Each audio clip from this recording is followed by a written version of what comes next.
पवन पुत्र बजरंगबली की माता अंजनी अपने पूर्व जन्म में इंद्रराज के महल में अप्सरा थी। उनका नाम पुंजिकास्थला था।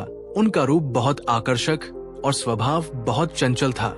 एक बार चंचलता के कारण उन्होंने तपस्या में लीन एक ऋषि के साथ अभद्र व्यवहार किया। तब ऋषि ने क्रोध में पुंजिकास्थला को श्राप दिया कि वो मानवीय का रूप धारण कर लेगी। ऐसा शाप सुनकर पुंजिकास्थला को आत्मग्लानि हुई और उसमें ऋषि क्षमा मांगकर श्राप को वापस लेने के लिए विनती की। तब ऋषि ने दया भाव से कहा कि तुम्हारा वानर रूप भी परम तेजस्वी होगा। बजरंगबली की मां अंजनी के पूर्व जन्म की विस्तृत तथा साथ ही हम आपको बताएंगे कि बजरंगबली का जन्म किस प्रकार हुआ और क्यों उनको वानर रूप मिला। तपस्या में लीन ऋषि से शराब मिलने के पश्चात एक दिन पुंजिकास्थला से इंद्रदेव ने मन चाहा वरदान मांगने के लिए कहा। तब पुंजिकास्थला ने इंद्रदेव से आग्रह किया कि यदि संभव हो तो वो उसे ऋषि द्वारा दिए गए शाप से मुक्ति प्रदान करे।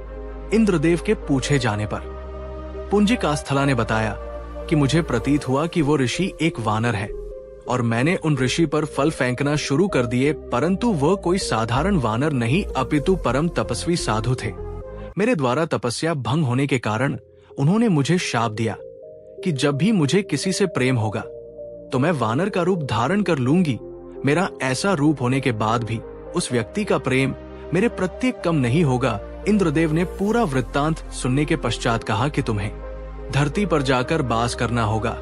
वहां तुम्हें एक राजकुमार से प्रेम होगा जो तुम्हारा पति बनेगा। विवाह के पश्चात तुम शिव के अवतार को जन्म दोगी और इसके पश्चात तुम्हें श्राप से मुक्ति मिल जाएगी। इनके वचन सुनकर पुंजिकास्थला अंजनी के रूप में धरती पर निवास करने लगी। एक बार वन में उसने एक युवक को देखा जिसकी और वो आकर्षित हुई। जैसे ही उस युवक ने अंजनी को देखा, अंजनी का चेहरा वानर का हो गया। अंजनी ने उस युवक से अपना चेहरा छुपाया। जब युवक उसके पास आया तो अंजलि ने कहा, मैं बहुत बदसूरत हूँ।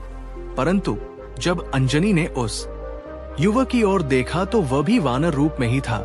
वो युवक ने बताया कि मैं वानर राज केसरी हूँ और जब चाहूं तब मनुष्य रूप धारण कर सकता हूँ। दोनों को एक दूसरे से प्रेम हुआ और विवाह के बंधन में बंध गए। कुछ समय पश्चात जब दोनों संतान सुख से वंचित रहे तब अंजनी मातंग ऋषि के पास पहुंची और अपनी पीड़ा बताई। तब मातंग ऋषि ने उन्हें नारायण यहाँ पर स्थित स्वामी तीर्थ जाकर 12 वर्ष तक उपवास करके तप करने के लिए कहा। इस प्रकार वायुदेव ने अंजनी की तपस्या से प्रसन्न होकर वरदान दिया कि तुम्हें अग्नि सूर्य स्वर्ण वेद वेदांगों का मर्मज्ञ और बलशाली पुत्र प्राप्त होगा। ये वरदान प्राप्त होने के पश्चात वह शिव जी की तपस्या करने लगे। तब शिव जी ने प्रसन्न होकर उन्हें वरदान मांगने के लिए कहा और फिर अंजलि ने ऋषि द्वारा मिले शाप के विषय में बताते हुए कहा कि इस राशि से मुक्त होने के लिए मुझे शिव के अवतार को जन्म देना है। इसलिए है महादेव, कृपया आप बाल रूप में मेरे गर्भ से जन्म ले। शिवजी ने अंजनी को आशीर्वाद दिया और उनके गर्भ से बजरंगबली के रूप में जन्म लिया। अंजनी पुत्र होने के कारण हनुमान जी को अंजनेय भी कहा जाता है। और दोस्तों, यहाँ पर समाप्त करते हैं हम आज की कड़ी। आशा करती हूँ कि आपको ये जानकारी पसंद आई।